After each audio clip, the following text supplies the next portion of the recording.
Unique निम्न में से कौन सा एप्लीकेशन सॉफ्टवेयर नहीं है? तो आपका उत्तर आएगा विंडोज एक्सपी। तीसरा एक सही टास्क बार का एक छोटा सा हिस्सा जिसमें पृष्ठभूमि में चलने वाले एप्लीकेशन के आइकन है और परिणाम में आपका आएगा चौथा में भी सिस्टम प्ले। इनमें कौन सा ऑपरेटिंग सिस्टम मल्टीटास्किंग को वास्तव में लागू नहीं करता है? MS DOS।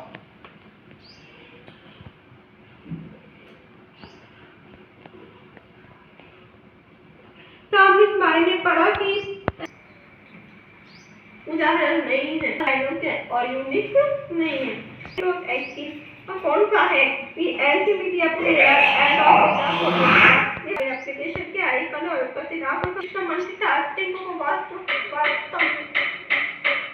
में लागू नहीं करता है।